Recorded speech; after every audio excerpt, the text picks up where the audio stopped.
Hi, beautiful YouTube family. Lisa A. Romano here, the Breakthrough Life Coach. And today I want to talk about why it's so hard for codependents to own their realities. And I'll tell you what I mean.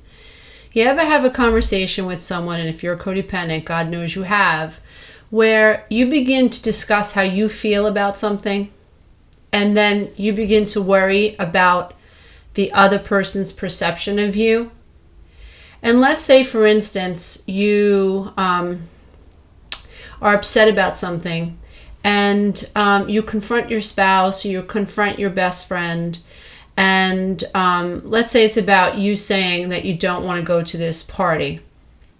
And you as a codependent have finally found the courage to start speaking your truth. So that's reality A, meaning reality A is my reality. I do not want to go to that party.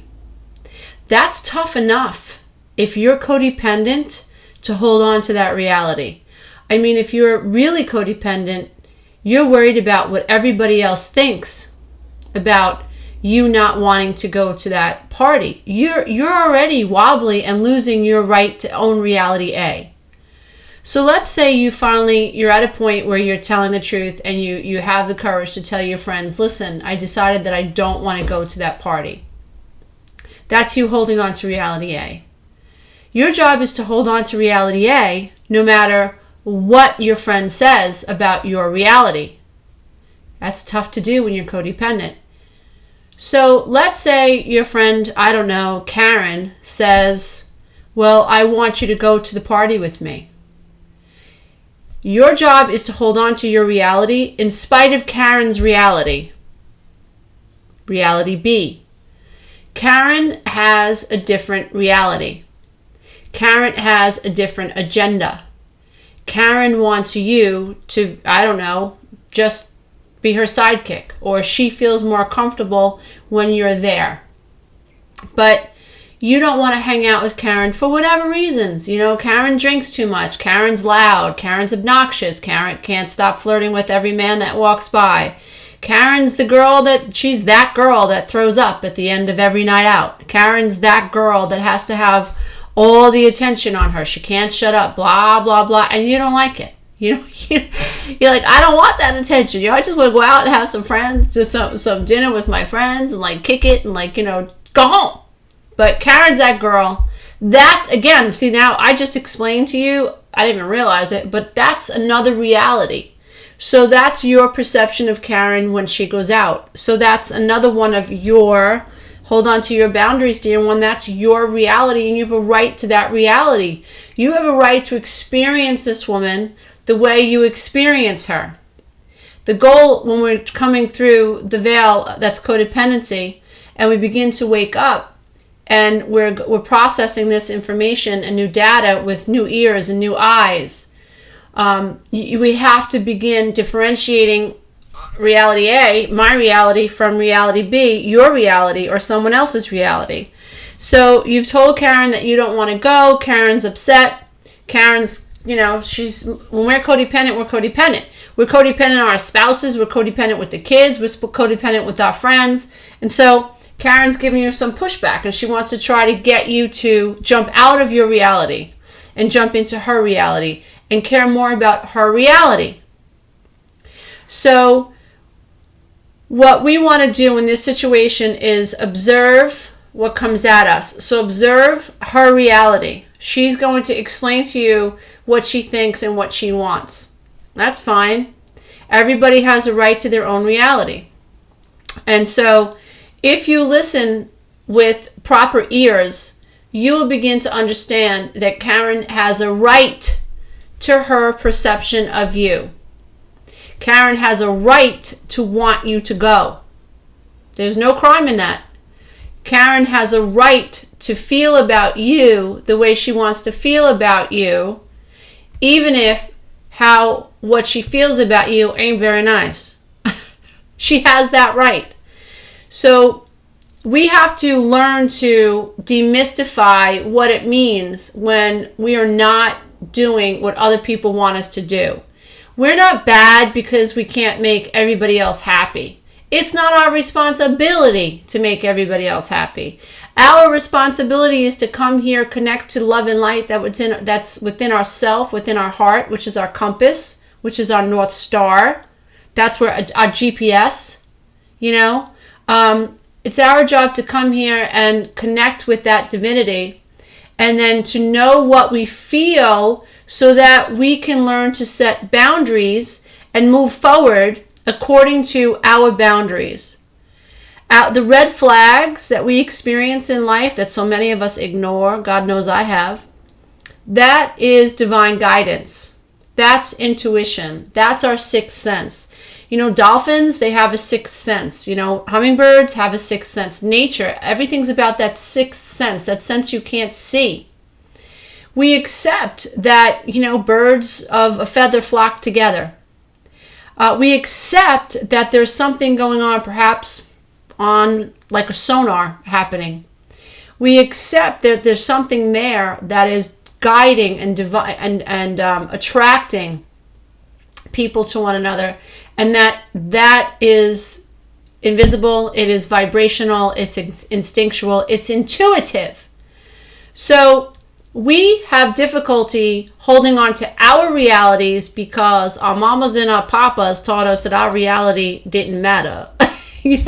Our mothers and our fathers taught us that we needed to worry about their reality. So fast forward 30 years and you're hanging out with Karen at work and she's like, come on, I want you to come and hang out with me on Friday. I want to meet up with a few people. It's 30 years later. You're an ACOA, or you've come from a dysfunctional home. Mom was schizophrenic, or mom was depressed, or mom was a rager, mom was a screamer, mom was an alcoholic. I don't know. Dad, blah, blah, blah, blah, blah. All these dysfunctional problems, Fast forward 30 years later, and you're an adult child from a dysfunctional home, and someone asks you a very simple question, and it literally jacks you up. Like you don't know how to answer because you were never taught that what you think and feel is important. And so you just react to what's being said. And so oftentimes, when I think about being codependent, and in my heyday of codependency, I was like 6 years old. I'm generous when I say, I was operating perhaps like a 14-year-old. I'm being generous because that ain't true. I really don't think that I was at even 14. I think a healthy 14-year-old has a sense of self, has some direction in her life, is in touch with who she is and what makes her happy. I didn't have any of that data. None. I was deflecting pain my whole life, and I was still seeking validation. And so for this video, we're 8 minutes in. It's really just, I want to drive home the issue that on the road to recovery, it's really important that we begin to understand this concept of realities, and that not all of us share the same reality. Some say potato, some say potato, and people have had damn ass stupid silly arguments over how to pronounce potato or potato. It's crazy. I'm allowed to have my reality of a situation, and if there are 100 people in the room, every reality is valid for that person. My job is to intuit and figure out who is a like-minded person, who can see me, because I can see everybody. As an empath, I can see everybody. My job is to figure out who can see me, who can flow love back. Because in that situation, I get the opportunity to grow and to expand. In a situation where I've attracted someone who is unable to see me, who is self-focused. Now remember, empaths and codependents are other-focused. So guess what happens? So when you're a codependent, you're other-focused. You bump into a narcissist or a very aggressive codependent, let's say, or active codependent, they're going to be more self-focused. So in that situation, let's say I attract a narcissist. In that situation, he's self-focused, I'm other-focused, so two people are focused on his ass. And I'm not part of the equation, and I don't even realize it. I mean, people can go an entire lifetime, 60, 70, 80 years old, and wake up and realize that they were not part of the relationships that they were in. And that's so sad. That's so sad. So the work that I do is about encouraging, empowering, enlightening, and really, really sharing information that has helped me on the road to recovery. And so when you're out and about today, and please write this in your notebooks, because I take this very seriously. When you're out and about today, see if you can pull back and listen to people and observe the varying realities that are coming at you. The toughest thing for you will be when you are butting up against someone or with someone who has a reality of you that is painful. It happens when we bump into people who especially remind us of our family of origin. And so in my case, and in lots of my clients' cases, when they get divorced or they confront a sibling, they come face to face with the idea that mommy or daddy see them in a false way. For me, so often, growing up in my family, I felt in my heart, they didn't see me. Like, they didn't know who and what I was all about. It was impossible for me to let my guard down because I always felt like they were insensitive, and they were. And they enjoyed picking on me. And triangulation was rampant in my family. And my family was one that liked to humiliate each other, in front of other people. That is like a cardinal rule. Like, if you do that, ixnay. Don't embarrass people anymore, especially your children and your spouse. Just stop it. Knock it off. Unnecessary. It's damaging. It's violent.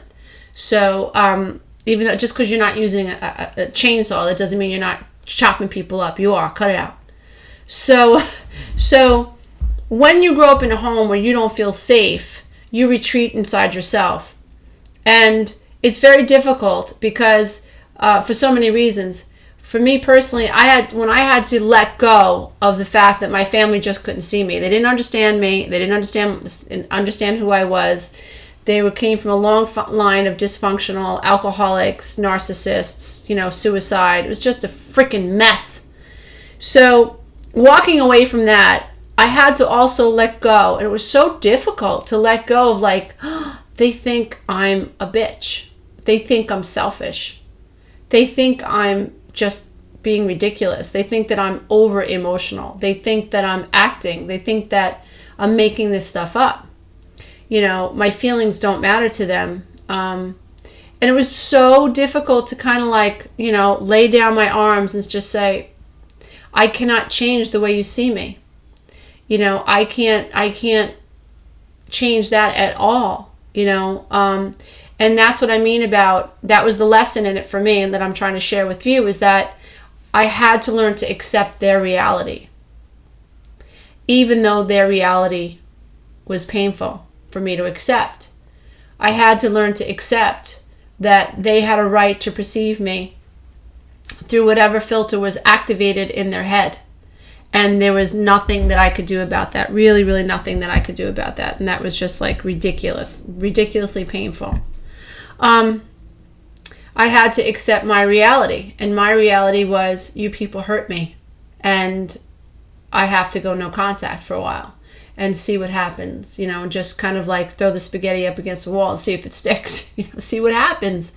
So much of recovery is uncharted waters. When you're in recovery, it can be so exciting as long as you approach it with that type of a mindset. I heard Alan Watts say during a lecture on YouTube, oh my God, I hope I don't screw it up, but I'll paraphrase. So he said something I thought was quite brilliant. It was like, you want life to be exciting because if it's not, it's just repeating the past. So what he's basically saying is that, if every day is what yesterday was, and the day before was, and the month before, and the week before, and you can think about dysfunctional marriages. So it's dysfunctional now, and chances are, if you two don't get on the same board, it's not going to work. And so what'll happen is the last couple of years will just continue. They'll manifest into the future. So you're really not living. You're just revisiting the past, which is incredibly brilliant if you stop and think about it.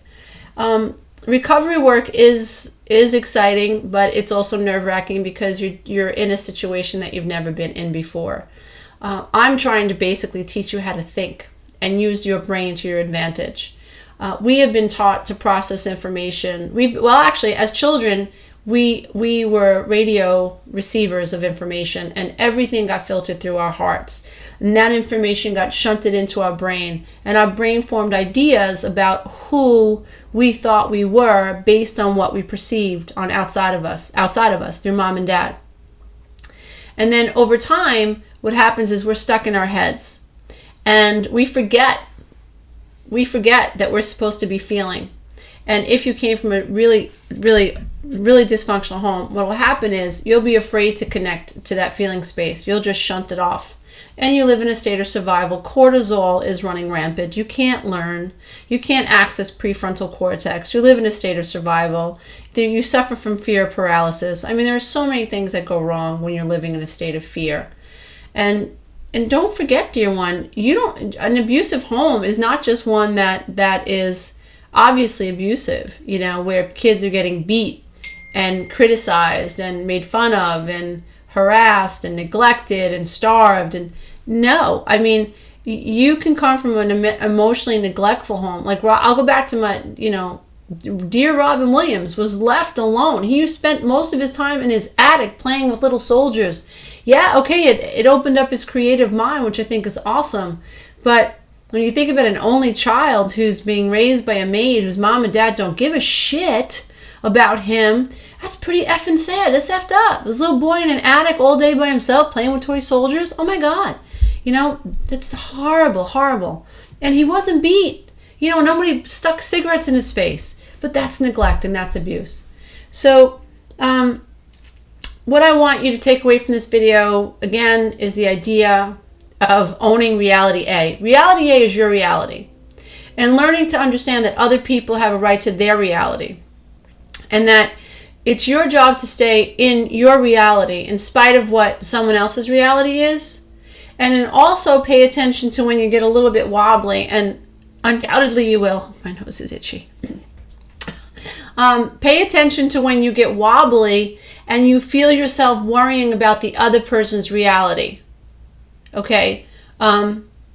It's very difficult to accept that someone else has a reality of you that's painful. But start playing with those ideas, because that will help you milk detachment. And eventually you'll be able to relate to people on a much healthier level, on an interdependent level. So instead of two people like leaning on each other, it's like this, face to face, and we support one another. So dear ones, please let me know how you receive this video. I have a teleclass that I will be giving on October 24th. It's Saturday at 12 noon Eastern Standard Time. If you have not joined my newsletter at lisaaromano.com or healingselfesteem.com, I suggest that you do. Please do. All the information will be in the newsletter. That's where I communicate. That's how I send information out about these teleclasses.